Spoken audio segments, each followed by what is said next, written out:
Wrong టైంలో wrong message ఇవ్వడం చాలా ప్రమాదకరం. చంద్రబాబు నాయుడు గారు తరచూ అదే పని చేస్తుంటారు.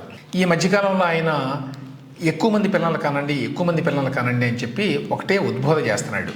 లేటెస్ట్గా ఉత్తరాంధ్ర పర్యటనలో కూడా అదే చెప్పాడు.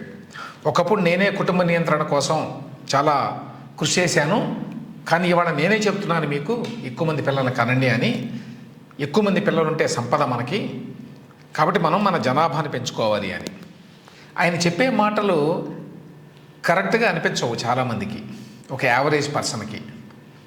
దానికేమీ తెలివితేటలు అవసరం లేదు, దానికేమీ లెక్కలు తెలియాల్సిన అవసరం లేదు, దానికేమీ పెద్ద సైంటిఫిక్ రీజనింగ్ కూడా అవసరం వల్ల బై ఇన్స్టింక్ట్ చాలామందికి తెలుసు.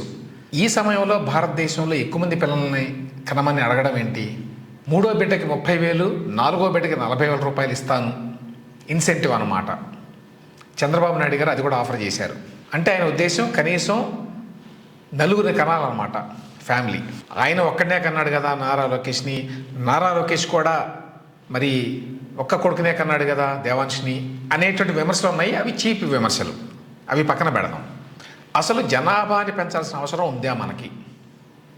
భారతదేశ జనాభా ఇప్పటికే 140 కోట్లు దాటింది.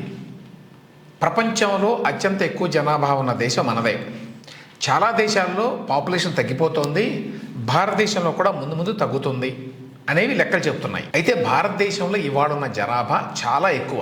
మనకున్నటువంటి మౌలిక సదుపాయాల దృష్ట్యా చూస్తే మన జనాభా చాలా ఎక్కువ. మన జనాభాకు అవసరమైనటువంటి మౌలిక సదుపాయాలని మన ప్రభుత్వాలు కల్పించలేవు. ఇప్పుడే కాదు, ఇంకొక 100 సంవత్సరాలు కూడా కల్పించలేవు.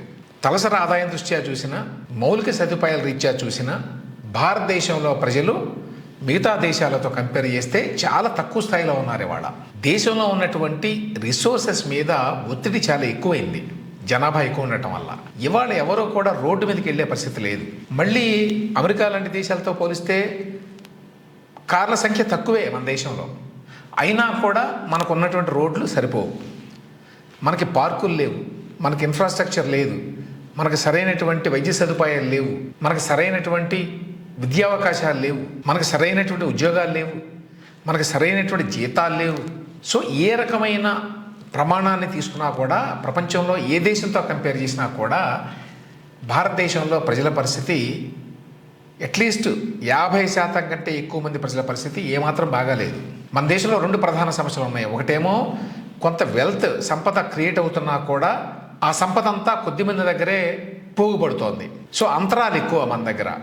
రెండవది, అసలు మొత్తంగా చూస్తే దేశంలో వేరే దేశాలతో, అంటే అభివృద్ధి చెందిన దేశాలతో కంపేర్ చేస్తే మనకున్నటువంటి మౌలిక సదుపాయాలు చాలా తక్కువ, మనకున్నటువంటి వర్క్ లైఫ్ బ్యాలెన్స్ చాలా తక్కువ, మన దగ్గర సుఖంగా బతికే వాళ్ళు చాలా తక్కువ.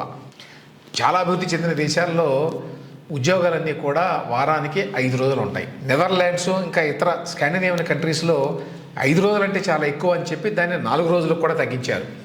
అంటే వారానికి 4 రోజులే పనిచేస్తారు. ఎందుకు? వర్క్ లైఫ్ బ్యాలెన్స్ ఉండాలి. వ్యక్తిగత జీవితము, ఉద్యోగ జీవితము రెండూ కూడా ఒక బ్యాలెన్స్తో నడవాలి అనేటువంటి ఉద్దేశంతో మన దగ్గర చాలా ఉద్యోగాల్లో 7 రోజులు పనిచేయాల్సిన పరిస్థితి ఉంది. అంటే మన దగ్గర జీవితంలో సుఖపడడానికి కనీసమైనటువంటి గ్యారంటీ లేదు ఏ ఒక్క వ్యక్తికి కూడా. అలాగే కొన్ని జపాన్ లాగానో, మరికొన్ని యూరోపియన్ దేశాల్లాగానో, దక్షిణ కొరియా లాగానో జనాభా చాలా తగ్గిపోతోంది అని ఆందోళన చెందాల్సిన పరిస్థితి ఏమన్నా ఉందా? ఏమాత్రం లేదు. ఆ విషయంలో మాత్రం మనం చాలా ముందున్నాం కదా జనాభా పెంచడంలో. చైనాను దాటేశాం. కానీ వేరే దేశాల్లో రిసోర్సెస్ ఎక్కువ ఉన్నాయి, జనాభా తక్కువ ఉన్నారు. మన దేశంలో రిసోర్సెస్ కంటే జనాభా ఎక్కువ ఉన్నారు. సో ఒకటే పండు కోసం చాలామంది తనుకుంటున్నారు. మన దేశంలో చదరపు కిలోమీటర్కి 480 మంది ఉన్నారట రఫ్లీ. చదరపు కిలోమీటర్లో 480 మంది యావరేజ్న దేశం మొత్తంగా. అదే అమెరికాలో అయితే 36 మంది ఉన్నారు. చదరపు కిలోమీటర్కి అక్కడ 36 మంది ఉంటే మనుషులు, చదరపు కిలోమీటర్కి భారతదేశంలో 480 మంది ఉన్నారు రఫ్లీ. ఇంకా ఎక్కువే, 488 మంది వరకు అంటున్నారు. ఓకే, అమెరికాతో ఎందుకు కంపారిజన్ మనకి? దాదాపు మన దేశ జనాభా అంతా ఉన్న చైనాని తీసుకుందాం. చైనా కూడా మన దేశం లాంటిదే కదా. చైనాలో కూడా చదరపు కిలోమీటర్కి ఉన్నటువంటి జనాభా 150 మందే. ఒక చదరపు కిలోమీటర్ పరిధిలో 150 మంది బతుకుతారు అక్కడ. భారతదేశంలోనేమో 480 మంది బతుకుతున్నారు. అంటే ఎంత ఒత్తిడి ఉంటుందో చూడండి. భూమి మీద ఒత్తిడి, వనరుల మీద ఒత్తిడి, మౌలిక సదుపాయాలు కల్పించలేక ప్రభుత్వాల మీద ఒత్తిడి, అందుకనే మనకు రోడ్లు సరిగా లేవు, బ్రిడ్జీలు లేవు, నడవడానికి ఫుట్పాత్లు లేవు, సైకిల్ మీద తిరగడానికి బైక్ పాత్లు లేవు, పార్కులు ఉండవు ఎక్కడ, పబ్లిక్ ప్లేసెస్ అనేవి దాదాపుగా శూన్యం. ఇక అవకాశాలు అంటారా, మిగతా దేశాలతో పోలిస్తే అవకాశాలు భారతదేశంలో చాలా తక్కువ. అందుకనే పోటీ ఎక్కువ ఉంటుంది. ఏ మెడికల్ కాలేజీలోనో, ఏ ఐఐఎంలోనో, ఏ ఐఐటీలోనో ఒక సీటు కావాలంటే వేలాది మంది పోటీ పడతారు. ఎందుకంటే మనుషులు ఎక్కువ, అవకాశాలు వనరులు తక్కువ. ఆంధ్రప్రదేశ్లో జనాభాకి ఏమీ తక్కువ లేదు. 5 కోట్ల పైగానే ఉంది జనాభా. చాలా దేశాల కంటే ఎక్కువ జనాభా అది. సౌత్ కొరియా జనాభా, ఆంధ్రప్రదేశ్ జనాభా దాదాపుగా ఒకటే. కానీ దక్షిణ కొరియా తెలియని వాడు ప్రపంచంలో లేరు. ఆంధ్రప్రదేశ్ గురించి ఎంతమందికి తెలుసు ప్రపంచంలో? ఆంధ్రప్రదేశ్లో కూడా చదరపు కిలోమీటర్కి 300 నుంచి 310 మంది ఉన్నారు ఇప్పుడు జనాభా. కాబట్టి థిక్లీ పాపులేటెడ్. కాబట్టి జనాభాని పెంచాలి అనేది ఇవాళ రోజున ఇష్యూ కాదు. భవిష్యత్తులో ఎప్పుడో రావచ్చు ఆ పరిస్థితి. కానీ ఆ పరిస్థితి రావడానికి చాలా టైం ఉంది. ఉన్న జనాభాకి తగినటువంటి వసతులు కల్పించడానికి చాలా కష్టంగా ఉంది ఇప్పుడు. అందుకనే కదా ఆంధ్రప్రదేశ్ ఇవాళ దక్షిణాదిలో తలసరి ఆదాయంలో లాస్ట్ ప్లేస్లో ఉంది. తెలంగాణ తలసరి ఆదాయం ఏమో దాదాపు 5 లక్షలకి వెళ్ళిపోతుంది ఏడాదికి వచ్చే ఆదాయం యావరేజ్న ప్రతి ఒక్కరికి.